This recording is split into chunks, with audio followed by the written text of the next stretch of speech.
try and stop me. I will talk as much shit as I feel like it. That is the nature of this podcast. True indeed. True indeed. That's why they want to take the microphones away from the men, because I be out here doing my damn thing. Maybe you don't listen to Kim Foster the way that I do.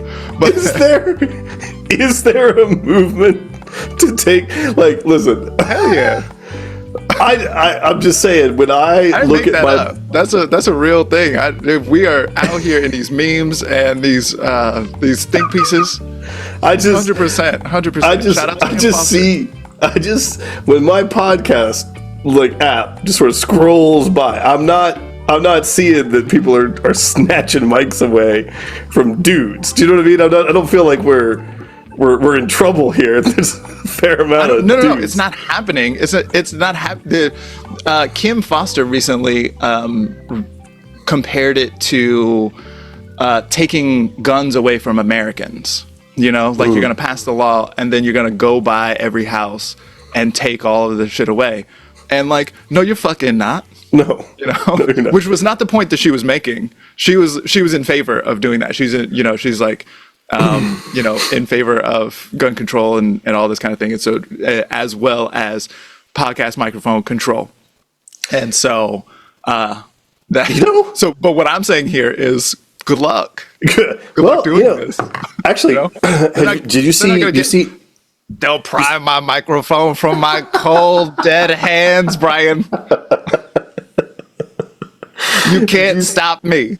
Did you see any of the new Bill Burr special yet? No.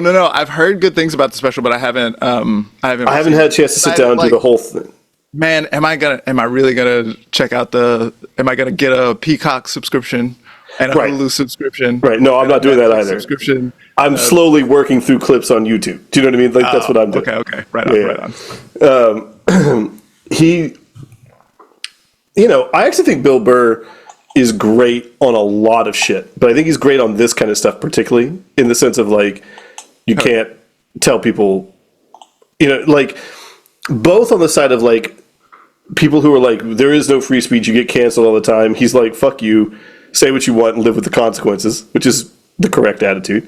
He has a great bit on why he stopped saying fag, and why he changed his mind on that word, but also how sad he is that like there's no good word to replace it, which I think is a legit feeling. But he has a thing about gun control that's really, really funny that I'm not going to like totally get into. But his point is basically like the ship has passed on trying to take people's guns away. That's not going to happen. Right. You might as well get strapped on the left. Is his point of view. But he's like the reason clearly. He's like, the reason the Proud Boys, and we've talked about this before, this is Black Panther theory, really, to be completely honest. But like, the reason the Proud Boys are so... Tubman. I've been reading about Harriet Tubman recently. We're going to have to people being strapped on the left. We are going to have to hold that one a little bit because I'm still following up on the book. But dude, we got a lot. We got a lot to talk about with Harriet Tubman. So much to talk about. I keep like getting into these slave narratives, and I'm like, this is there's too much. There's too many gems in here for me. There's so many gems. Let me finish this and I'll come back to that because he is his image, right, which is really good. So he's like, the day that a guy in a man bun does a drive-by at a Klan rally is the day that those racist pieces of shit will finally realize what's up. And I was like, he's not right. It's funny. You know what I mean? He's being funny. Sure. He's not totally wrong either. Yeah, he's not right, but he ain't wrong either. I mean, he's not wrong about a lot there. Right? What do you say? That's what the Civil War is, right? Yeah. Like, motherfuckers started shooting. Yeah. Stealing slaves back. Man, I guess we are going to get into it a little bit. I live here these days. So, well, and, so you and I are reading the same book. And I started it. I finally got a chance to start diving into the audiobook, which is great. So a really good contemporary biography of Harriet Tubman came out in 2017. And so I have a couple connections to Tubman's life that I knew about, and this book just really reminded me of something that I had forgotten or not connected explicitly, right? So my son's mom is from Auburn. And so she grew up, like, going to the Harriet Tubman house, like, knowing the full history. Her family volunteered with the Seward House and with the Preservation Society to, like, help protect the home and to do a whole bunch of work to, like, celebrate Harriet Tubman's legacy, in addition to some good race politics in Auburn. Auburn's a strange place because, on the one hand, it is sort of like, you know, some very small little Rust Belt, like a little mini Rust Belt city kind of thing. Like, it's more of a town than a city. But it's also a site of one of the big New York upstate prisons. So on the one hand, you have Harriet Tubman House and this, and also the prison, you know, and like, and in fact, one of her institution of slavery. Yes, yes, sure. And one of her family's favorite restaurants, which it's legitimately a good restaurant, but it's literally right across from the prison. Sure. So her whole growing up was this tension between how do you celebrate the past and use that as a lever to change the future. And to her credit, by the way, she has, to my understanding, and certainly while I knew her, always been involved in prisoners' rights work. You know, always, you know what I mean? Like, her family seems to have done it correctly, as well as you can do that. So I've been to Harriet Tubman's house, the house she died in. I've been to that place, and she's always been meaningful to me. What I didn't, for some reason, put together, and it's probably because I've done some family research in the meantime from when I, as a kid, learned her story, and, you know, went back and forth. Harriet Tubman is, like Frederick Douglass, born on the eastern shore of Maryland. Sure. Well, not Maryland, but Virginia, the eastern shore, which is the same body, right? Like, it's, you know, eastern shore of Delaware and Maryland is the Delmarva Peninsula. It's one place. The eastern shore of Virginia is where my ancestors first introduced the black slave trade to the eastern shore. We were the first people to own African slaves in that place. I think that technically happens in 1622, 1623, somewhere in there. The first slave auction held on the Americas is Jamestown in like 1619. And my ancestors actually, I think it's 1623, because they fled after the Martin's Hundreds massacres over to the eastern shore. And then Captain John Wilkins is involved in the first slave trade on the eastern shore. So the system that she lived in was literally created by my direct patrilineal ancestry, which is something that I was like, oh, I had not quite put that exact fact next to each other in a single sentence, you know? Yeah. Which, you know, I've talked about before, that I think people who have enslaver ancestors need to spend time thinking about this and think about the legacies that creates and do ancestor work and do this kind of stuff. But yeah. What is the appropriate way to approach that kind of thing? Because, like, white guilt turns into an issue. Yes, agreed. And, you know, I think... So back when I was fucking with Gordon real tough, then one of the things that he said, I think during the wealth course, was he reframed privilege, like the idea of privilege, and turned it into fortune, which is this idea of the same thing about, like, you know, good and bad things come unbidden, and you don't deserve them. They just come to you, and you deal with that shit. You know, you deal, and there's a certain feeling of randomness to it, or something like that.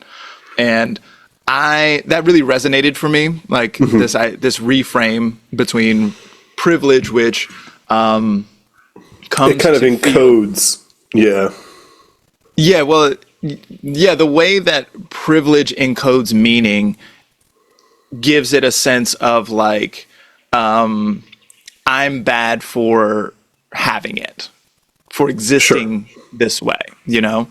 Whereas fortune has a feeling of, like, well, I received some fortune that is downstream of some shit that I didn't create or whatever. But then also this idea of the wheel, where like it's going to come around again, in another kind of way, and like maybe it's not all ease and like easygoing is the way that privilege is, because it has been so easygoing for privilege. Then it is time to, like, it is morally appropriate to denigrate privilege. And that, then when you start aiming that at people who have privilege, the response to that is, well, fuck you then. I don't, like, and so how do you navigate that while understanding that your people literally enslaved someone like Harriet Tubman? And all the many other, brilliant, star-worthy people who didn't make it to that kind of status because of their enslaved condition. Right. I mean, there's a brief little note at the beginning of the book talking about how her dad was an accomplished woodworker, and it's just like, one thing I like about the book so far, I'm not very far into it yet, is these notes. And when you go back in the historical record and you actually spend time learning to read like primary history documents, you start to see this a lot, and you realize that like even well-intentioned representations of the life of enslaved people from the time period often mute out what you just described, the absolute brilliance of quite a lot of these people who were being, we rightfully pay tribute to the suffering there, but I think it is also, anyway, what you just said just struck me, that it's important to call out that brilliance at the same time. But to the point about navigation, so this is a long conversation that I will try to put a brief one on, because it's a long one that we were not planning to go to, by the way, for the listener. just so you know, this is not what we had planned to do. No. I just happen to be so deeply invested in, and Harriet Tubman came up actually twice. For one, because she was strapped, and the other is because Kim Foster's YouTube channel is called For Harriet, and so there's a lot of Harriet Tubman going on. And my point was to talk a bunch of shit, but when I do that, I end up in the same spot where I'm analyzing slave narratives for magical tools that might be used to get me free as well. So, I think because I just live in that place. I do love, and for background, we literally said we're going to talk about Harriet Tubman a little bit later once we both finish reading the book. You know what I mean? And she apparently has just been like, no, you're going to talk about me now, and then more later when you finish the book, which is fine. It's fine. Right. But I think that the narrative of fortune is a good way into thinking with this stuff. So, in brief, there's a difference. The two sides of my family, my mom and my dad's line, have sort of opposing things that happen in their life, in the life of the family, that then require sort of different responses from me where I am currently. So different fortunes, right, produce different outcomes. In my dad's side, like I said, the Wilkins family was involved in creating this institution. We can get into sometime if it's useful, John Wilkins' life, but basically he escaped a massacre. Listen, they shouldn't have been there, and they shouldn't have pissed off the Powhatan Nation. But he did see a bunch of his friends just, killed right in front of him. He left his first wife, who he was really in love with, dies. He marries the woman who is definitely my ancestor, and they get themselves involved in this stuff. She's in a ton of trial records. Like, it's a whole drama nightmare of a life, right? It's just, there's a lot going on there. They eventually moved to North Carolina. Depending on which version, this is a little hazy because all the records got burned after the war or during the war. Little hazy as to see whether they owned a small plantation or at this point had lost enough fortune that they were just sort of affiliated in some way. But my great-grandfather on that side, part of the reason we don't know all the history is he cut ties with his family, had a religious conversion, married a woman who was 18 years his junior, and then actively worked for and taught his sons to work for civil rights. He had almost like a John Brown moment in some ways. You know what I mean? Like he had a vision that stuff was wrong. He worked hard to fight against this and felt responsible for it in a lot of ways. Took a lot of shit for it. Great-grandfather. My great-grandfather. Like late 1800s? Late 1800s, early 1900s. Okay. Yeah. Because my grandfather is born right around World War I. Gotcha. Sure. So, yeah. So we're... But, so like my grandfather worked to integrate his union. Do you know what I mean? Like he introduced me to his black colleagues as, this is my good friend William. Do you know what I mean? So I grew up with that. And then he was very much support of the civil rights movement, and my dad came up, and so I came up going to unity and anti-racism marches in the church with my dad and the black pastors in the places we grew up in. Like, so that's the arc there. You see the fortune thing, right? Like I both feel that I owe something in a lineage sense, but also have to acknowledge that my ancestors also have done a lot of work there with the fortune they had to try to make things better. So both are true. On my mom's side, they came over as religious immigrants, refugees, really. At some point, decided they wanted to make a ton of money, became weapons makers and overseers, lost a bunch of fortune, built it back up on basically grit, and then decided that they should really put all in on white supremacy. Mm-hmm. So they become more racist in the 1920s and back white supremacy stuff. Now, the reason I don't directly inherit a bunch of that, and it still runs around the extended family, is my mom had a black best friend when she was in the 50s, mm-hmm. and was like, why can't she come in the house? Mm-hmm. And that incident broke her brain.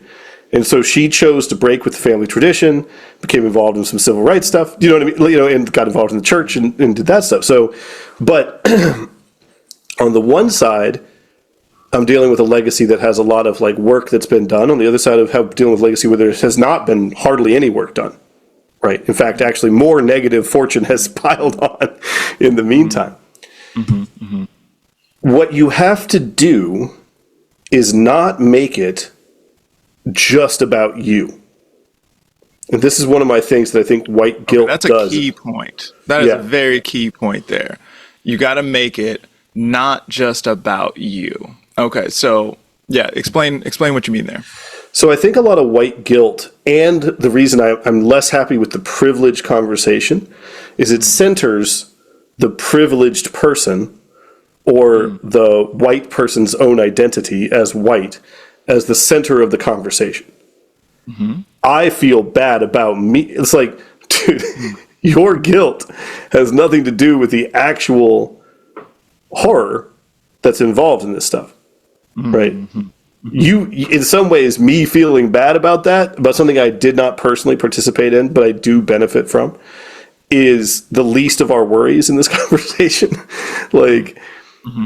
what it should do, though, is I also cannot fix the past, right? Mm-hmm. There's nothing I can do about that stuff. What I can do, though, is think about what does it mean to try to build a better society? What does it mean to take in these lessons that I do have accountability in a somewhat lineage sense? But like, one of my ancestors was murdered by a guy in the union that one of my other ancestors was later a member of. There's been some really horrific shit done in my family line into lots of groups of people. There's also been some pretty nasty shit done to them at various points in time too. Sure. What I can say though is I'm aware that in the time that I have been alive, the system that my family helped to create has advantaged me in ways that I don't think are good, and has continued to do so, and has also disadvantaged friends and loved ones of mine, and I find that really offensive. And so the understanding of ancestry has to be a spur to positive action presently. And, you know, there are lots of different ways I try to do that, but like part of this also was, I think it might be a little different too if for people who grew up not having any black people in their lives, where they, you know, because I was lucky to have mentors and friends and crushes and people who were a part of my growing up, that they were just present with my life all the time. So it wasn't abstracted to me ever. I'm not somebody who's never seen, not somebody where I'm meeting my first black person and feeling suddenly guilty about it. Do you know what I mean? So it's a little different there. Sure. Which is a real thing that people do have to go through sometimes. It is. Which is scary to me, but it is. So I think, so that to me is the thing that, and like, privilege is the idea that I accept these advantages that have been given to me by an unfair system, and I sort of integrate them into myself and say that I'm a part of that in a way. Like, that's what privilege kind of does in my head. People are like, you have to acknowledge your privilege.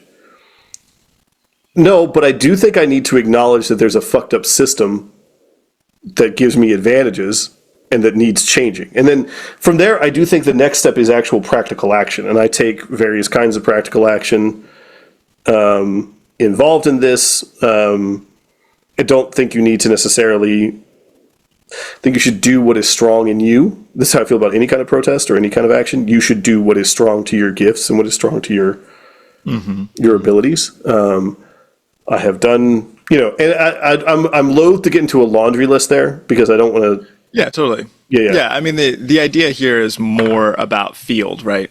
Like you improve your field. Yes. There's no reason. Sphere of influence. And something you and I have talked about before too is wanting to get past the current race discussion. It's not that we're necessarily, like, we don't want to continue to reify the exact same way things have been talked about because it's not producing the outcomes we're interested in producing. Dude, fucking real. Like the Think Peacescape on YouTube. That I like a good video essay. Yeah, me too. I be hanging out in the YouTubes trying to figure out it's important for me to engage with content that I disagree with so that I can yell at it and figure out where my points of disagreement are and what my response to that thing is. I think that is one of my best friends who I make a bunch of music with and stuff.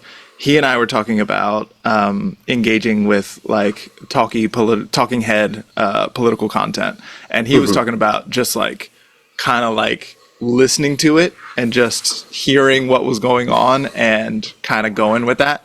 And he didn't relate at all to my sense of like, I be yelling. I'll pause the shit sometimes to be like, this motherfucker is not paying attention to this. And I'll like make sure and enumerate my points because I'm trying to make myself stronger by engaging with disagreeable content. But what I find is that all of the race content is so disagreeable. I don't know how to live in this environment. Because it all sucks. And, you know, what you're talking about around like it all just like kind of turns around and reproduces the same thing. Right. That we continue to like, and the point of it seems to be to continue to dig into the same structures all the time.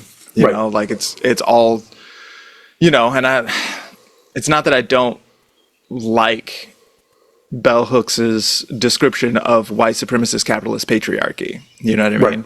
That's super helpful, and it's good to be able to like notice that thing. But like, you know, the more that we chalk everything up to white supremacist capitalist patriarchy, the more that I feel like you know, there comes a sense of, well, what can you even do? Right. You know, because you're just like, because you can't control white supremacist capitalist patriarchy. But that's why we always come back to the field. Your field. Where are you? What is your sphere of influence? What can you do with your particular talent or interest or group of people that you know to make the world a better place where you live at? It doesn't, you know, like even, you know, I have trouble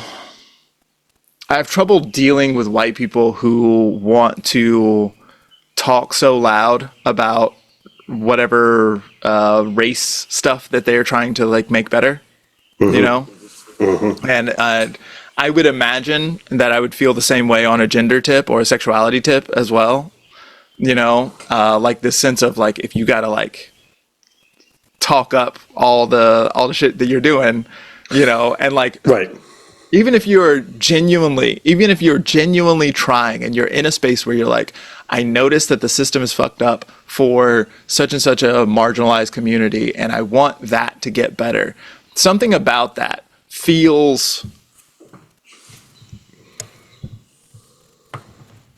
inauthentic, feels like escapable. It feels like it is like ineffective. Something about that doesn't feel real in the way that you know, like your mom's reason for getting into civil rights is because her homie can't come into the building. Yeah, exactly. You know, and so she's like what the fuck? Exactly. And so that's about like, well, I want to be able to have my friend with me. You know. And your reason for saying she's got to stay outside is stupid. Exactly. You know, and so like it feels like there's something there about like improving my field because my field should have Tamara in it. Exactly. And we can't get Tamara in the building, and that's a problem for me because I like hanging out with her. And you have a stake in it now. Do you know what I mean? Skin in the game. And so I think that's another problem with the white guilt approach is it feels like there's no skin in the game there except appeasing your own sense of pain. Well, and also appeasing finger pointers. Yeah, sure. Yeah. You know, like, and I don't think the finger pointing does much good. I'll talk shit on white people who are inauthentic all day long. Like disingenuous white people can get the fuck out of my face, but finger pointing black people also contribute to this dynamic. I was thinking of finger pointing white people, which is a double down. Sure. It's a particular amazing double down. Well, yeah, clearly finger pointing white people. The only white people who are allowed to point fingers are the Irish. Not all of the Irish, but some of them, they're allowed to point fingers. They're not even really white. It's fine. We all know. Yeah. What even am white people? You know. That's and by the way, side note, we've talked about it before, but that is one of my areas of projects is what even am white people? Yeah. Because I do like cracking that up, and as somebody who writes poetry and whose family, for whatever reason, has been in America since 1618, right? Sure. What am a white person is really something I can crack people apart on, and I think that does break down that overall, narrative. Whiteness is fake. You know what I mean? Like it's a fake construct that's put together. Whiteness is fake, except it's not. It's a fake thing that has a lot of unfortunate real world consequences. Like, how long is it fake? That. Does it ever turn into a real thing? One of the things that I I think about black capitalism and stuff like that. Yeah. I talk about Jay-Z or Kanye West or something like this, right? Like that kind of Oprah is a good example as well. Who can have a colonial influence, and I think about that kind of thing. And I was in college talking to a professor of mine. It was a race and gender studies professor, and I was sort of like holding myself really accountable for the evils of capitalism and being involved in that kind of thing. And she was like, listen, you're not one of the real capitalists out here. Like, you can chill a little bit. And I was like, no. And she was like, listen, the police know who's white and who's not. You know what I mean? That's where that's where it gets real. Yeah, exactly. And so that's where it gets real. And and so later that year I was out, it was me and some of my white friends going to Chicago for a minute. And I was sitting in the back right of the car. So in America, the driver's seat is on the left side. So I was like far away from the driver. And we get pulled over by police, and the police come up to the back right and open the door up, pull me out, and start searching my shit. You know what I mean? Yeah. Don't find nothing on me, which is crazy because I had drugs in my pocket, but he missed it. Thank you, spirits. We give thanks unto the Most High for that one. Yes. So don't find nothing. Put me back in the car. Give my friend who's driving a warning, and we just keep it pushing. You know what I mean? Yeah. So that was a real that she said that the police know who the white people are, and then I experienced that, and that's a real thing. So that's a real thing. So so white and black also, race in general is a fake thing, but yeah, and so I think. If there is to be a white American identity in a similar way that a black American identity exists, right? Although that's, there's obviously regional differences. There's a whole bunch of different stuff going on there. I think it's probably needs to be broken down a lot more before it's put back together, in the sense that right now that identity is largely a matter of acceding to a system that takes advantage of other people. There's been a lot of immigrants have found this issue. I mean, the whole idea of when did Italians become white, is something. So we're seeing 20th century buy-ins to a project of things there. And so that needs to be cracked apart a bit. Whereas I would say the black American identity is not simply a reaction to that other system, but has developed a cultural importance of its own historically, outside of simply a reaction to that system. Yeah. And so when you're, that's the trouble with coming up with what am white people, is that it is necessarily in relationship to non-white, we could say. Yeah. And so that's something that I think, I don't have a clear answer there, but as a poet and a writer, that's some stuff that's a place I need to do some thinking.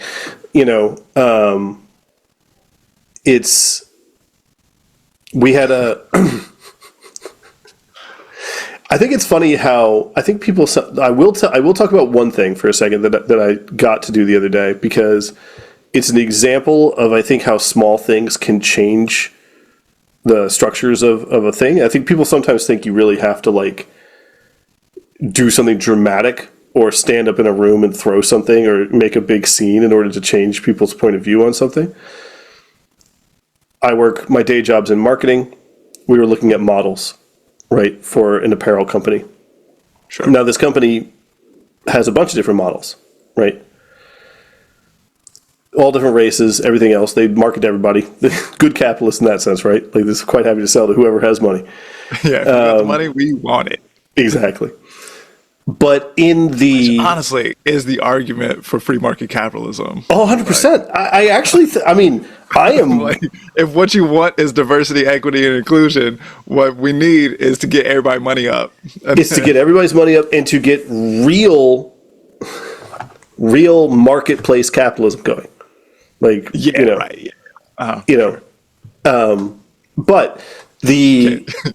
looking. We're looking at models, and some of the women in the room who are, we're all looking at female models. No one in this room, everyone in this room is white. Sure. Okay. The standards of beauty they were applying were standard white standards of beauty. Right? All it took was me saying, I think this model looks great in this outfit. That was it. That's all I had to do. But I noticed what was happening. I heard what was happening in the room and how, in this case, all the women were talking to each other about reifying effectively the standard they had been taught as children, that they were all trying to adhere to, that was the only thing they could see. Right? But the moment I was like, what about this? They suddenly were like, oh, I hadn't thought. Do you know what I mean? Like, it just started to click. Now, you could make a lot of different arguments here that perhaps it was a man saying something about beauty standards that made them. Do you know what I mean? Like, there's all kinds of identitarian ways to pull this apart. Sure. But I think the key element was simply just being asked to think with the way they were thinking. And if there is any sort of fortune in my position there, is that it was not going to cost me much of anything to have a different opinion in that space. Right. And so since it didn't, I exercised it. Right. And so it's your job to just kind of like be aware of when you've gotten in like that. Yes. Like, oh, there's an opportunity. Let me just in there right quick. Yeah. And listen, no one's a saint for pointing out that this very attractive black woman is really attractive. Like, I'm not. I mean, there's another room in which me being like, "Damn, what about her?" is a problem, right? Like this is a different 100%, room, 100%. Different problems. Yeah. Word. Well, okay. We'll, I don't think we're gonna solve this one today. No. But you know what we can solve? Please tell me you're about to say the economy. Brian, how about these tariffs? This was our original topic. What does Harriet Tubman think about tariffs? No, we were laughing before we got on that in the day job. Listen, guys, I like marketing. It's a good job, and I like telling stories and stuff. But every now and again, people will ask me things like, "What do I, Brian?" Talk for a second about how marketing is the real magician profession. Oh, yeah. It consists 100% of magic. It's entirely magic. There's nothing but magic in this thing. And all the AI, all the data, everything else that's connected to it are just ways to figure out other angles to do magic with. Like, it's not even like, and half of them aren't even real. Half of the like data gathering stuff is it's complete horseshit. Like, but it's there to make you think I have an idea based on something you should believe it. Like, that's what half of this stuff is for. Sure. Marketing is at its heart about story. And there's a great book by a guy, Rory Sutherland, called Alchemy, where he was big British ad exec. You can find a bunch of free YouTube things of him running around talking. I've never seen such a beautiful example of like the perfect ADHD brain set. Like, dude is just on fire. Give him 2 Red Bulls and he's running rabbits all over the place. Like a brilliant, insane motherfucker. He's great. His point is that too often we try to accept a rational approach to things or a logical one, when in fact a psychological or magical approach is actually far better for getting what we want. I'll tell one of his things. He says a great example of, he was asked to come in and consult on a project to sell people on the idea of a better high-speed rail trip. I think it's between like London and Manchester. I don't know. I get the UK stuff confused. Sure. The short version of it is, it was going to cost like 14 billion pounds. It was going to take 20 years. And at the end of it, you would get 20 minutes shorter trip between the 2 spots. And he's like, his pitch was, what if I could get you the same thing for 250,000 pounds.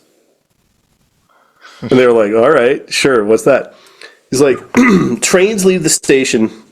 You have a train ticket when you have to be at your train or else you're screwed, right? You got to get on the train. Mm-hmm. He's like, which means people come early to the station because they're paranoid about missing their trains. Mm-hmm. He's like, what if instead you had an app on your phone that if you got to the station early and there was seats available on an earlier train, you could get on it. Mm-hmm. You'd get there 20 minutes faster than your intended time. Oh, sure. So you'd cover the same distance. Yep. And it would cost us like 250,000 pounds. We wouldn't have to do anything else. No one took him up on this, right? Sure, yeah. Uh-huh. But that's an example of the creative power of a magician thinking in the space. And then stuff like, there are rules to, in the same way that there are rules to magic, right? You can't just get the effect you want by hoping. You have to work to get the effect you want. It's just a different kind of work. Mm-hmm. So, for example, we know that if I give you a heavier bottle of alcohol, it will taste better to you. Oh. Because you will add value, because heavier is more important. So when you pour it into a glass, also if you have a heavy, you can do this experiment at home actually. This one's fun. Buy some of those cheap plastic, old school like Pizza Hut cups, feels bad in the hand. Pour expensive wine into it and watch how much shittier it tastes. Sure. Yeah. Because the magic of the story is you also have to smell that cup when you're like, yes. when you're, like that's so that plays into the taste of the wine. All of it tastes does. like plastic now. Yeah, it does. Which I'm saying, I'm totally with you on the magic of it, right? Yeah. But also at a chemical and molecular level, you've introduced some things to your tongue and nose, which are you can taste. Yes, that's true too. One of my favorites, like fluorescent lighting, which you absolutely notice this harsh white light, even if you don't think you do. One of the things I put in my book actually was about if you take 3 milkshakes that are the same caloric density. There's a lot of boys in the yard. It's a lot, but just listen, you got it. But damn right. Yeah, no. Okay. So you got 3 milkshakes. You put one on it. It says diet. One just says milkshake, and the other one says ultra dense protein shake. Right? They're the same fucking milkshake. Yeah. If you drink the diet one, not only will you report that you are hungry after drinking it, you will actually burn more calories. And also, your hunger signals will not be satiated enough. Right? The regular one has basically no effect. Your expectation is met. The one that says heavy thing, people will not finish them because they get full. And they will report that they've had too much, and the difference is basically plus or minus 150 calories in how this stuff works. And again, that's simply putting a label on something. Sure. Right. So marketing is just this. So anyway, people ask me all the time about how I think the economy is going. So I give them a marketing answer, which is, it's an interesting time and there's a lot of opportunities.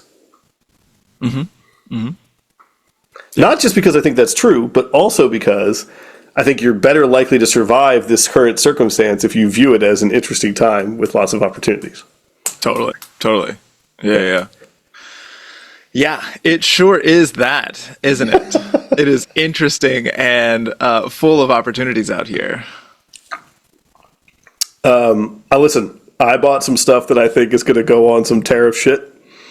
Right. Yeah, I did that also. I was trying to get ahead of the situation, Now, I've been thinking about that for a little while, about prepping and this kind of thing.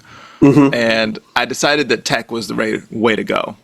Partially because I have been talking to robots more and more. And I'm probably going to do this. I'm going to spend some time out here talking with these robots. I'm going to need a machine with which to talk to robots. Yeah. And what are the in full transparency, it was a robot who told me that I should move immediately on on getting this machine to talk to robots with. So, you know, at the a certain robot point, But I don't think the robot's wrong. I think it's funny how this whole thing is kind of being run by robots. I'm gonna be right way more than I feel good about. Yes. So, like, by the way, also full transparency, be careful on your marketing. Zamboni 100% sold me on finally getting a full subscription to robots. So, I'm just saying. Yeah. The robot prophet is speaking, and you should be aware that's what you're hearing in this podcast. Right. The thing is, man, all right, so I spent a lot of time in the think piece YouTube space, you know, video essays and all this. And these motherfuckers hate AI so much. Left wingers on YouTube, they hate AI. And I understand it, you know, like the AI slop and AI is coming for your art job and shit like this. Like, I totally understand that. At the same time, it's a harrowing way to live. Like, I just cannot inhabit the mindset of the left because it's so horrifying all the time. Yeah. And so I spend some time with techno-utopian types who think that AI is just going to cure all of the diseases that ever existed and prolong life endlessly. And, you know, you don't have to die anymore because AI is here. And, like, you know, I get into this camp just to hang out. I don't think these things, but I like the positivity. I like the optimism for the future and the sense of like, yo, if I get on this train, then the robots are going to the lever that the robots wield is so long that it's going to move the whole fucking earth. And so you can get on the good side of this lever. Go do it right now. It's an interesting time full of opportunities, right? It is. We are. So I love the solar punk stuff, you know, and one of the things I love about solar punk is that it's inherently optimistic.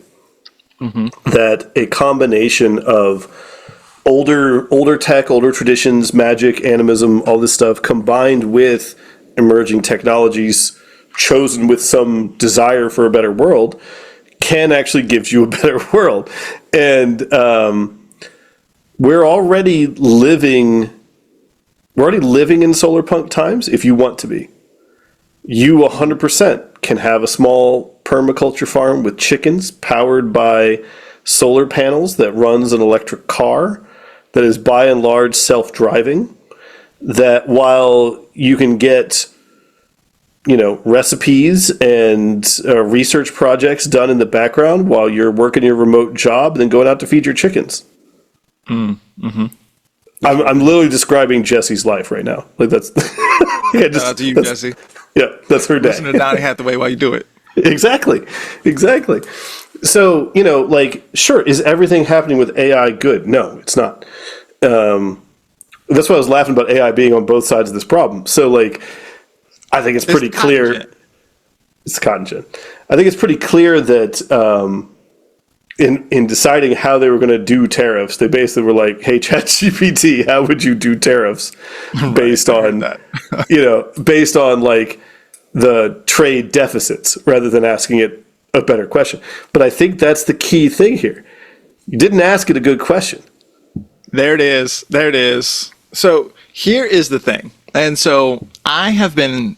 And you will be excited to know that I have been legitimately actually working on an Intro to Spirit course. So like I've been thinking a lot about.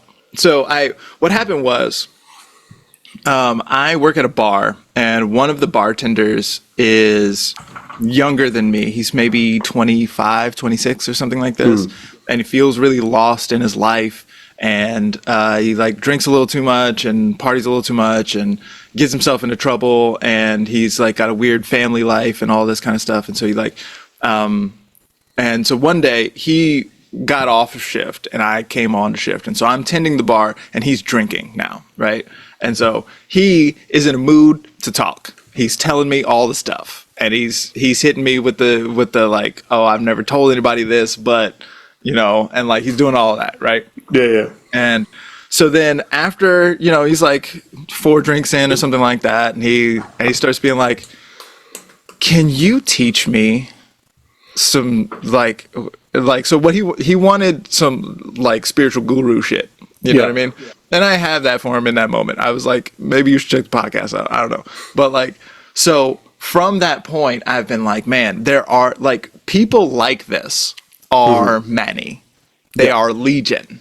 These kinds of people who are feeling lost and who might have some kind of traditional grounding in some kind of like conventional spirituality, but they have then been wronged by the church in some kind of important and deep way, or they feel alienated by their family situation, or they don't want to hate gay people, or something like this. Yeah. And so they don't feel like they can access that situation anymore. And so because I am a new kind of person, because I am of a racial and ethnic background that doesn't make sense in the wider mainstream situation, because I have lived a life that is so original and unique that, and so deeply spiritual that seems to be guided by ancestors and all the rest of that. Because I am in this position, I'm in position to create a new kind of spirituality, which feels real and resonant and genuine for our times. Mm-hmm. So I've been working on this Introduction to Spirituality course recently. And in this course, why did I start talking about this in the first place, Brian? The robot part. Robots. Questions. Yes. Okay. Yes. So part of what I have been thinking about is the nature of the universe. Like, what is the universe made out of? And the question, well, what if we just fuck around and find out? Seems to be the main thing that the universe is doing. The universe is like, well, what would happen if... Well, let's see what happens. And then a bunch of stuff happens, and it's like, oh, shit. Is happening out here, and it just continues to happen for all of time. As far as I can tell, that's what the universe is made of. And so because of that, so the other thing here is that the reason that there are so many people who feel disaffected by conventional Christianity and the like is that there's a sense that the church has the answer. And when you question it, then they don't respond well to that question. They get very upset, as a matter of fact. Right.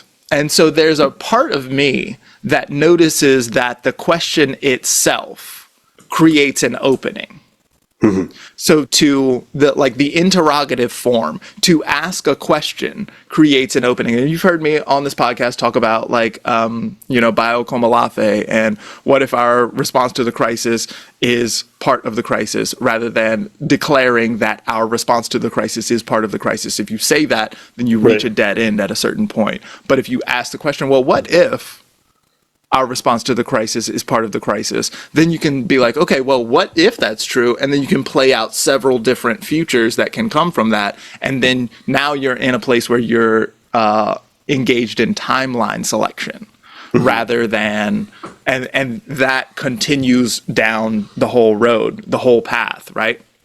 And so it's this idea of asking questions. And so now we, people, are in a particularly technomantic moment where we have the opportunity to get really good at asking robots questions because their responses will necessarily be colored by our questions in exactly the same way that we must color our questions in preparation for the divination medium that we decide to use. If it's cards, it's cardomancy, right? If it is books, it's bibliomancy. If it's AI, it's technomancy. It's all the same thing. What we need to do is we need to improve our relationship to and our ability to create questions. Yeah. You're right. Statement. Hold on. I made it through. I wasn't sure. I was surfing for a lot of that. I didn't know exactly where I was going, but I thought I could make it. Two things came up for me while you were talking about that I would like to hear more of your thought related to that I would like to hear some thoughts of your thoughts on. One was when you're talking about churches often presenting as if they have an answer, and then any questioning of that, the answer is so fragile that they defend it usually with some form of violence. I was thinking about being a servant of the fire, right? Or as Gandalf would put it, a servant of the secret fire, you know? Okay. That's what's up. I was thinking about Wags, who whenever I was there's also thinking campfire about going, Wags. it was like you can't. It's like, oh, hold up. These flames are getting too small. Maybe I should get up there, and maybe I should go around on this side and rearrange the wood right quick. And like, oh, I see a spot. Maybe I can come over here and get it. I'm just throwing Gandalf in there for those people who don't know Wags. But Wags, if you know Wags, Wags is who we're actually talking about. Shout out to you, baby boo. So, but think about like, what if you went to a church and you're like, do you guys have the answer? I'm like, no, we have a fire. We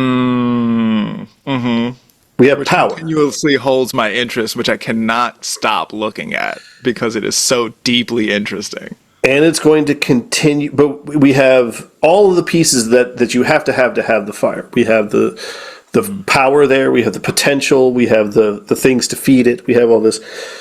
We have something you need. Fire is something we need, but it's also something you're going to have to wrestle with yourself. Like, you're going to have to deal with that fire. There's no good answer to what do I do with this fire. Like, we've spent a lot of time coming up with.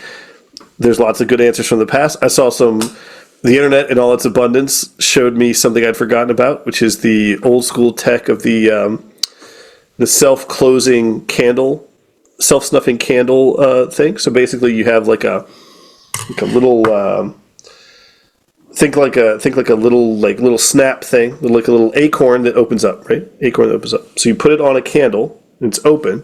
When the candle burns down past a certain point, it snaps shut and stops the candle from burning. Right? Yeah. If you're living in a house where candles are how you see things, you fall asleep at night, that's a really helpful thing to have, right? Humans have had to deal with this. It also, if someone says, I have a fire, you know that can get out of hand. Right. It's not tame. There's never a tame fire, right? So I think, personally, when I'm drawn to a movement or a way of thinking, even take like fairly traditional Christianity for a second, there's some fire there. There's some power there. People have signed on to this for a long time because there's power there. The idea that death can't hold you, that you can be forgiven for the things you've done wrong, that a terrifyingly courageous love can change the world. These are powerful, fiery, dangerous ideas. You won't find them in most churches, you know, and then kind of from that, the question of, are questions really our fire? Are they something at the fundamental level of the human understanding? Like, yes, we like things like fire, we like things like technology, but are those just manifestations basically of the question as the core way of being in the world? You know what I mean? Like, I'm not sure that I do know what you mean. Are questions our fire? Are they a power in that way? Like, are they a world-shaping power in the same way that fire is a power? Clearly they are. Yeah. Clearly questions are a world-shaping power. You knew this. So how then, rather than why, but how then, Yeah. do we get people? That is some adept question asking right there, because you ask that why question, you get nowhere. Nowhere. You just get dizzy. Just turn around in circles so many times, and you're just like, okay, maybe I'll go to sleep. How then do we get to better questions? How do we get, in the sense that, like, like we were talking about with the the Trump team or whoever, basically seeming to ask ChatGPT the wrong question and getting a ask a stupid question, get a stupid answer kind of response. How do we go about the art of asking better questions? Because you were calling for that. How do we get about that? Yeah. And it's interesting. So my first response to that was going to be practice, right? Practice makes perfect. Yep. And How do you get to Carnegie Hall? Right. Yeah. Keep singing that song until you're good at that shit, Yeah. And part of the Trump administration is going to be like nothing but white hairs in there, right? And so none of them have any idea as to how to talk to a robot. So these dudes cannot find the on switch. Like they're not the ones who are going to be good at prompting AIs, right? And so there's a question there of reps and practice. But this kind of brings me to the questions that we ask around identitarianism and race politics and such as well, right? Yeah. You can fall into a rut by asking the same questions over and over. And so, how do we come to ask better questions? Well, I mean, all right, so it's that same magic business model, right?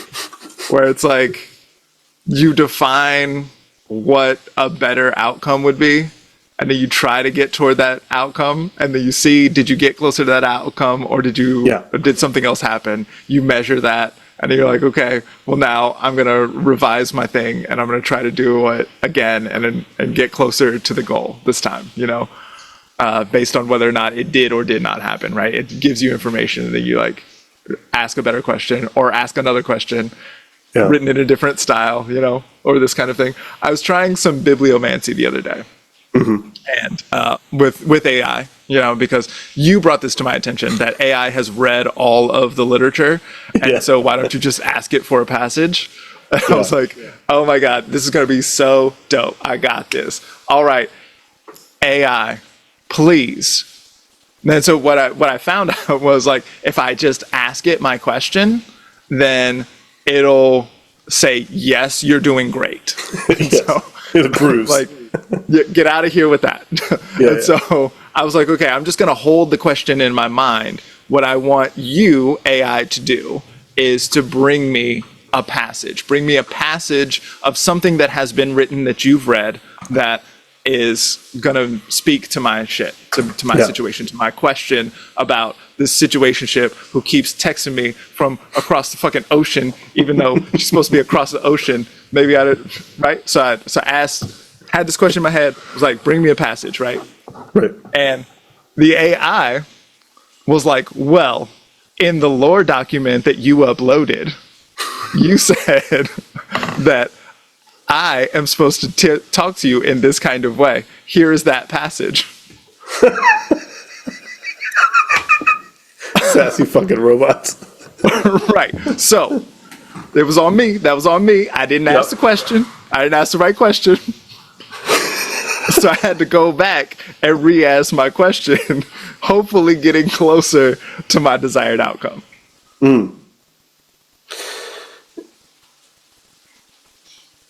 Yeah, this is really, yes. And so that is the magician business, right?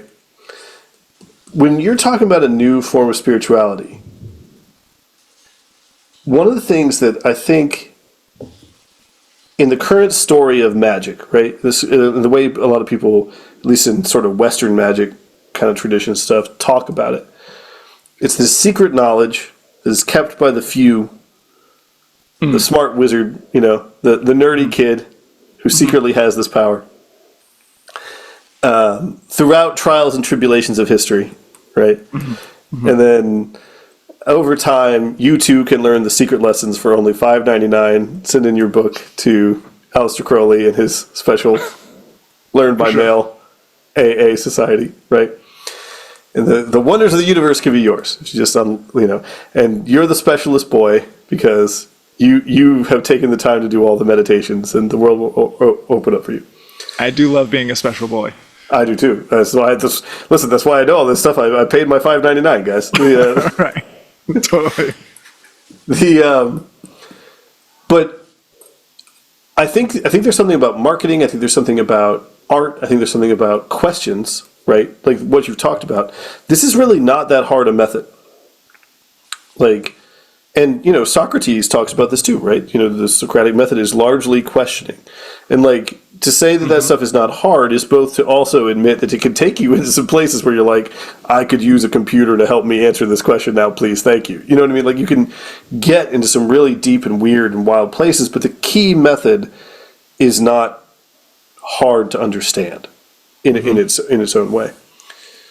What do you think about the idea that we might actually be in a position where universal education, universal access to knowledge is finally so wide that we might get a society of actual wizards, right? Do you know what I mean? In the sense that, like, a culture of wizards as opposed to a cabal here, a school there, a thought there, that we're actually starting... What do you think about the idea that we might be getting...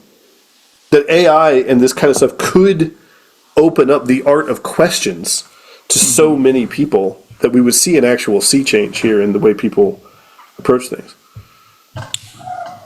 That is really interesting. That's really, I've not thought about that possibility before. I gotta say, I don't really think so. Okay. I don't think that that is what is gonna happen. Well, okay. I don't think that it will feel like a culture of wizards, is what I mean by that.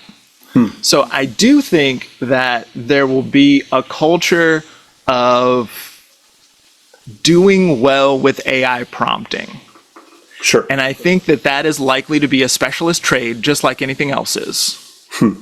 So already we're into, maybe it's not a secret cabal, or maybe it's not a kung fu school or something like this, but it's still like a fairly niche kind of situation where some people really are drawn to this idea of AI prompting, and other people just like kind of don't give a shit, and use the like kind of canned prompts that other people have thought up and this kind of thing. So I don't think that the idea of specialization is going away. And I think that the culture of wizardry that you're thinking of is not so unlike the idea that lay people have access to global communications technology, which is itself magical. Sure. You know, so would somebody from 200 years ago think of that and be like, there's a culture of wizards who can talk to people across the whole world instantly. Surely there shall be a utopia that ends all war immediately. Right. Exactly. So, you know, like, I think that kind of thing, that, like, it's likely to look like that. Sure. In this, like, the iPhone is going to still do iPhone things. Sorry, I just, you saying that just gave me this vision of us being like an interstellar species, do you know what I mean? Intergalactic species that is absolutely still giving each other shit over whose sports team, do you know what I mean? Like literally like decimating entire planets over whose sports team is the best. And, low key. You You know, I mean, shit. If motherfuckers are moving to Mars first, like, yeah, fuck those Martian teams. You know what I mean? Like, right? Like, and no, listen. The Martian teams will destroy Earth teams. They will fuck them up because the rules are different on Mars. We will kill you on Mars. Okay, listen. This is the thing. The Earth teams will fuck up the Mars teams. The reason is that we have more gravity. It'll be like that fucking John Carter movie. Okay. Sure. We'll be jumping, doing like 30 feet jumps. I see you with that. Okay. Well, they will be tall. Is, are we playing on Earth or are we playing on Mars? What's going to happen is we're going to be playing on some moon somewhere where we're trying to, like, as much as possible handicap each other's games. Right. Yeah, because, like, listen, to my mind, the Mars teams, like, life is going to be so hard on Mars that you have to be so fucking scrappy that if you make it to professional athlete level on Mars, like you're the hardest motherfucker who ever lived in the history of humanity. The Martians are about to be hard as fuck. just terrible, disembodied. Like, you know, like one of the things, the other day, one of the girls at my job was like, would you move to Mars if they, you know, made it possible? And I was like, fuck no. Of course I would not move to Mars because I am a part of the Earth. I literally am the Earth. Yeah. And so, at the end of my breathe exercise, then I have a recording used with permission. Shout out to Joanna Macy. I have a recording of Joanna Macy on there where she's like, nothing could ever take me from the living world, which is my larger body. And, you know, and so if people who are 2-3 generations deep on Mars, their parents took that risk. Yeah. And so they don't get they don't get the warmth of even the Earth, which is so brutal and terrible. Yeah. Like, those people are going to be so fucking hard. You are not going to be able to win a soccer match against a motherfucker who has never felt the love of the Earth holding him up. He's like, that's going to be a cutthroat environment where your head is going to fall off because your throat got cut so deeply. That's just some points there. I to briefly return to my utopian vision for a second of a society of wizards. My fault. No. I just didn't want to lose this other piece. No, I think you're probably right, but I didn't want to lose this other piece. I think something that I see as a potential there that gets me excited in a sort of solar punky kind of way is the idea of perhaps we can learn to honor the question more. So I just had to do a bunch of let me rephrase. I just had to pay someone to do a bunch of work on the car. Right there, you go. He leaves. You know, he writes me. I've known this guy for a while. He does great work. He's a good dude. He's not trying to screw me out of money or whatever. We left little notes. His notes are always a little passive aggressive with like what work he had to do, right, to fix this shit up.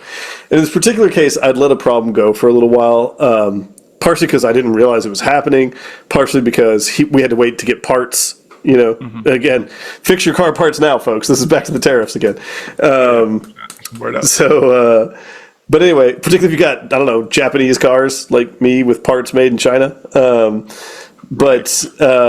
Mexican cars are going to be the same way, though. Yeah, it's the same. Well, they're all, half of them made in Mexico, half of them made, you know, it's all over the place. Yeah. But the, one of the ball bearings or wheel bearings had gone out on the front right thing. So part of it got fused in there and he had to like chisel it out and sandblast it.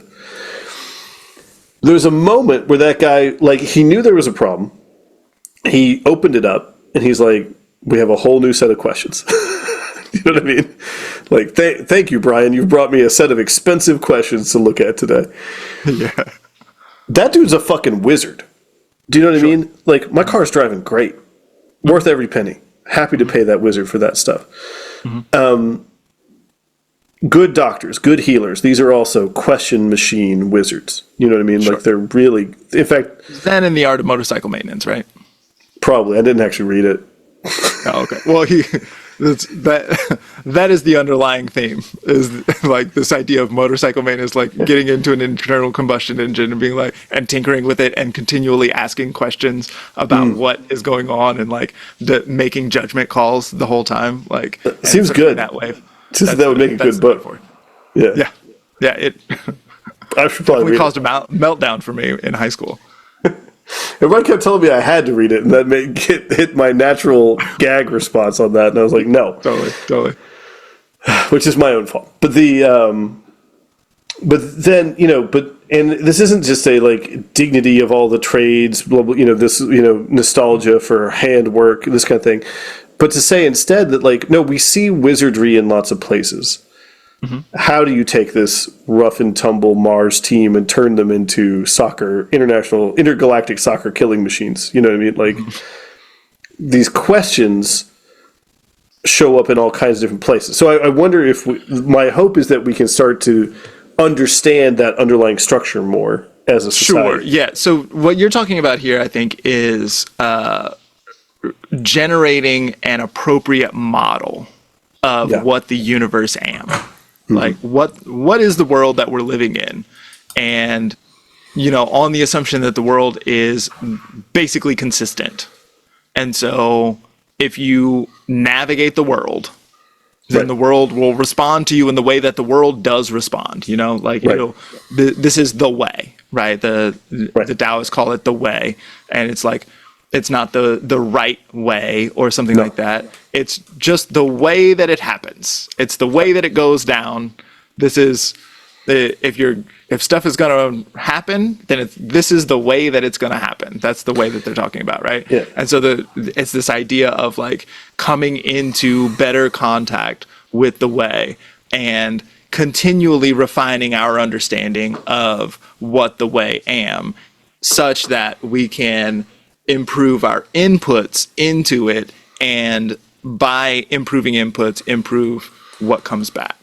Yeah, and improve our action alongside and inside that way, in the sense of like we need less force and cause less disruption when we are understanding the harmony of the way, right? Like you can because I think a lot of people misunderstand Wu Wei, the do nothing. Sure. As do nothing, but it really means like don't add, like don't put stuff on top. Yeah, unsurprisingly, I'm advocating for Taoism, but I put you. And I think you're right. And so, to me, the thing I think there that people then can sit with when they get jumpy about AI, or they don't like the idea that AI slop exists, right? Is AI existeth? It is. Do you know what I mean? You can, in the same way that like. This is where magicians. I think, therefore, I am. No, I'm not gonna quote that dude. That dude was so high on coffee. He was so fucking high on speed. He's like, listen, I understand this life. I have been known to drink 4 or 5 cups of coffee in the morning and be like, "Yeah, let's write." This is how I live. I'm saying. Cast not the first stone. Yeah, exactly. Who has not had his first cup yet should not cast the first stone, because he probably could. His aim would get better. Yeah, right. The stone's not going to make it the whole way. No. Before that first one.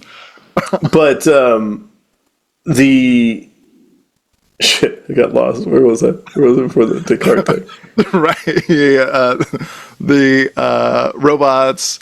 They are. Oh yeah. Like, it's a fire, guys. Like, it's magician time. Like, this shit's dangerous. The AI shit is dangerous. I think we get wrong when, in the same way that, like, I want someone else to have an answer. Let me sit in your church and give you money. And turn the other way when the person you gave all the authority to does some bad shit. Like. Right. This is the thing that I'm really concerned about when I'm like doing intro to spirituality and like how to do spirituality and shit, is like I also very frequently on this podcast, you can hear me say, don't listen to me, because I think that the stars have an impact on your daily life. Clearly, I am fucking crazy. So don't. And so I resist the cult of personality. Right. Like that's I want to say, actually, listening to you or me is dangerous. Sure. Okay. And that actually the engagement with the spirituality at all is dangerous. Sure. In the same way that, and by the way, I don't currently own a firearm because I don't live in a situation where that actually makes a lot of sense. I do have a machete. Oh, I thought you were going to be like, I do have a podcast, Mike. I do have a podcast. Take it for my cold day. But I mean, what I mean is that you were right there. No, but I mean, I am dangerous in lots of different ways. Sure. I wish to be dangerous. Absolutely. Absolutely. And honestly, my talking is probably one of the. Wyatt's been listening. Sword and Yeah, but Wyatt's been listening to Lord of the Rings with me, which I know is not your favorite. There's a great section where Saruman, they go to check him out, and Gandalf's like, "Look, this dude's cornered. Everything else. Got to be very careful about his voice. His voice is very dangerous. He's going to convince you of a lot of shit." And I was like, "Oh, that's me. My voice is very dangerous." Sure. We have to want to be dangerous, and we have to want to do dangerous things. And we have to, because I think that is the real path. Questions are dangerous. They will destroy your life. What you mean is something like, it is appropriate to, it is good to, right? It is good to, yes. Yes. I think you will lose out on life if you do not, you will lose out of good things if you do not seek out dangerous things. And to seek out the dangerous is to become dangerous. Yes. Yes. You must be dangerous to seek the dangerous. Right. But of course a wizard would say that. Yeah, well, that's what we got on offer here, man. Right. Well, I from the place of witchcraft and wizardry, I sometimes advocate, if you can be normal, you should probably do that. You should probably not be a bog witch. If you can live in town, don't live in the fucking bog. If you can do it, if you can make it through, the reason why bog witches live in a bog is because they cannot handle like town square. That's not where they want to be. I agree with you. And we've talked about this, and I agree with you. But the thing I would wonder with is the bog witch more dangerous than the townsperson? Depends. Townspeople have killed a lot of people. Yeah. Depends on the environment. Yeah. Yeah. Like it's the idea of the concrete jungle, right? Like if you live in a concrete jungle and that is what your bush looks like, then you're probably badder than a bushman would be in that context. But if they take you to the bush, then you're not in goods and you don't know how to make a fucking fire because you live in a concrete jungle, then like you're not, it's if you live in a bog and you're ready for bog things, right, and then you're not going to be ready for town things, and things are not townspeople are not going to be ready for bog things, and there's a kind of symbiosis, like I don't think that the world would be a better place if everyone moved to the bogs. No. Nor is it a better place if there are no bog witches. If you have the option to be normal, if you have the option to be like, I think sometimes about like being a man of your people, just like doing the thing that your people do, and to me, it's grass is greener. You know what I mean? Because I don't have that option. And so I look at that and I'm like, man, that shit looks great. From where I'm sitting, it looks like a real meaningful life where like people are just doing the things that their culture is exalts, and they just do that thing for their lives, and then they die, and then like what a life, you know what I mean? I think I've mentioned this before, but Wyatt asked me one time, what do normal people do at the end of the day? Like, are people able to just sit down and watch TV? Like, is that like a good, do you know what I mean? Like, is that good? And I was like, I don't know. It's not that I never watch TV or anything like that, but like, I'm never completely satisfied or happy if I haven't done something else in my day. If I've done something else, fine, I can do it. Yeah. But it doesn't sit easy in me. I have that same feeling where if I have time to watch TV, then I have time to do my homework, is what I always say. And I have more homework than there is television. Yes. So I need to do my homework. I need to do my homework. And sometimes I don't do my homework. Sometimes I do my homework. But that feeling is in there. And that seeking question is in there. Of like, And so I do think in terms of if there is a way to ask better questions, I think one way is to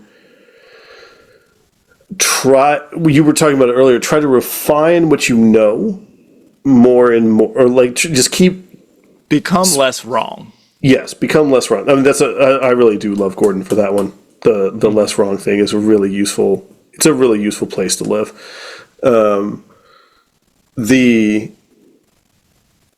But yeah, the curiosity and the spreading out and the learning of things. And then, but the other thing I'll say there too is to attach and be passionate about all the things. Right? Like, it takes a lot to spend time doing your homework. You got to kind of care about stuff. You got to want to know about stuff. You got to be in love with the stuff. It's worth it to you to do. Yeah. And so, I don't know. For me, it is a pathway of getting more and more attached to things, getting more and more involved in shit. So I feel like with that idea here, like the way to get good at questions is learning to love questions.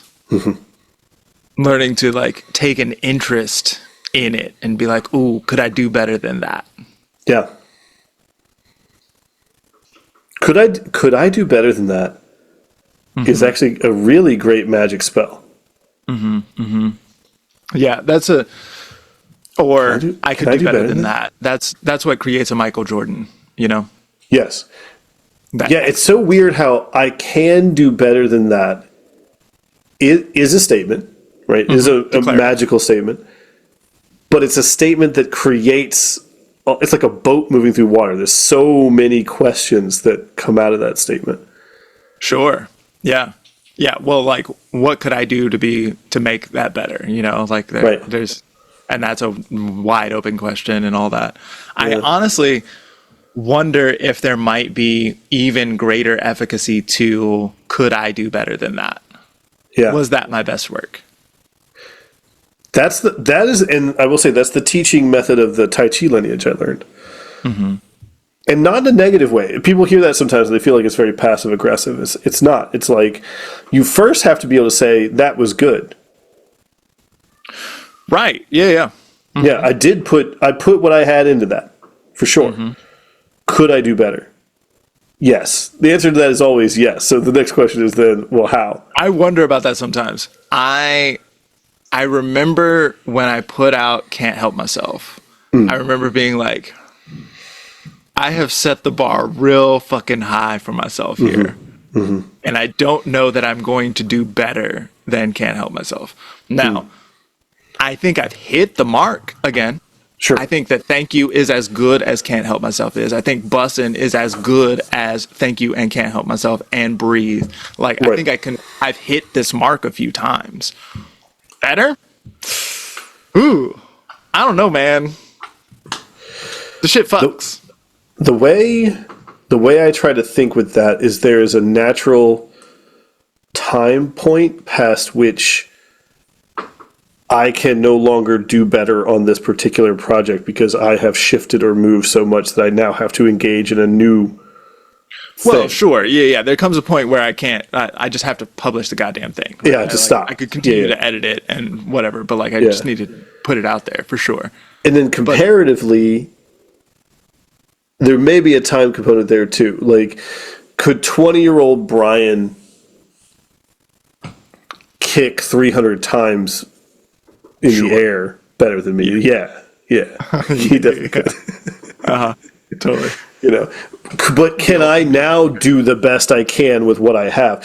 We've been talking a little bit about the spirituality thing. One of the New Thought guys I really like is Wallace Wattles. And Wattles, unlike a lot of the New Thought guys, was involved in that Eugene Debs style early socialism that isn't particularly anti-capitalist or anti-making your own money or freedom or any of this kind of stuff. It's just, we should all make money. That's the vibe. And Wattles had a really great concept. Let's all get high from the income angle. That's a Boots Riley quote. Sorry. Wattles' point on that was like, the rest of the world exists, there are limitations on your life that you didn't necessarily choose. That there's lots of factors in this world, but you can improve where you're at. Right. You know, and which again, the field, right? Bringing it back to the field. 100%. 100%. Yeah. Cool. Well, we've done good work today. Have we? I don't know.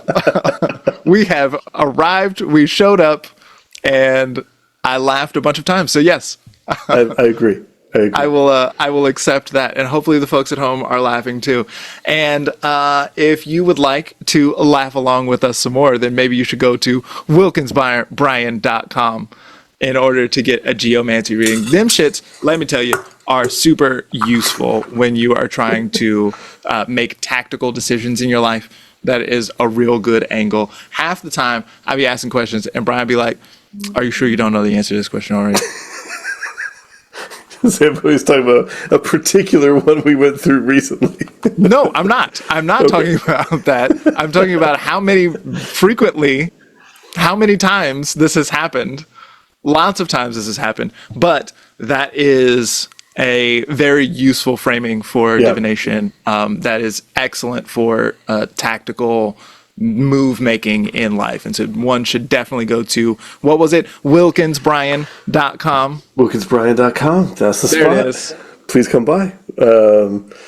And for all of your fine astrological informations, of course, please check out ZamboniFunk.com. He hates when I do this. Absolutely. You can see the hatred seething like a Sith Lord in his face right now.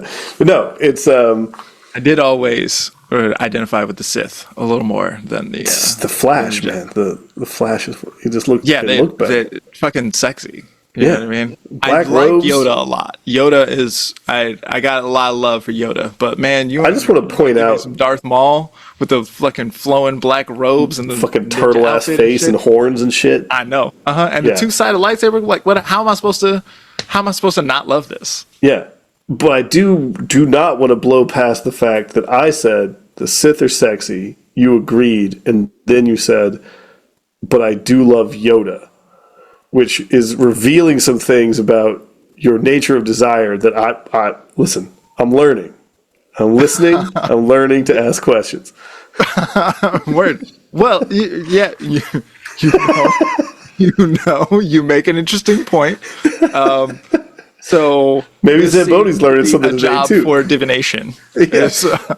If I wanted to look deeper inside of myself, I probably would go to wilkinsbrian.com. Oh, damn it! You turned it around with me again. In order to look and in order to extricate myself from a mired situation where I've gotten myself into a sexual relationship with a 795-year-old man, which is not where I had thought this was going to go. He's got to know some shit, though. Do you know what I mean? 100%. He's on that ancient Taoist magic shit where, like, all they care about is satanic rituals and giant erections. Like, that's this is 100% Yoda knows some things. That's all. That's all it's about. I'm not even going to try. But when you hear me talking about Taoism, really, that's what I'm getting after here. That's pretty much it. If you guys ever catch me at a party, I will show you the Taoist breathing technique for eternal life. If you catch me at a party, I'll only do it in person, but I will teach it to you. You're not gonna like it. I guarantee you, you're not gonna like it. But I will teach it to you. Man, you said if you catch me at a party, I will show you. A breath technique is not where I thought we were going with that. Dude, I am getting schooled right now. This is true. You know. What I will say though, guys, is like as entertaining a barkeep as Zamboni must be. Please give him more readings so he can spend more time doing this shit, talking about these things. Right now, we are out here really going deep on the 10-minute transit touch point, which is a 10-minute reading, which is $30. It's super affordable and easy, and nice. It is styled after my weekly reports, and so I get on the mic for 10 minutes and you ask one specific question. It's a good opportunity for you to cultivate your own question craft, and then I get in there and talk about whatever is going on with you and whatever's going on in the sky, and contextualize and add meaning to this moment in your life. So yeah, see, I like that shit. Super. Yeah, I like it because you get something. This is the geomancer speaking, but I'm like, damn, I could do something with that. Do you know what I mean? Like, I could get some shit done, and that's always really worth your time. So right to the point, affordable, easy. Like it's a good situation. So go check that out. That's at ZamboniFunk.com/store. Beautiful people, thank you so much. We see Brian in here stretching. It's bedtime. It's bedtime. Beautiful people.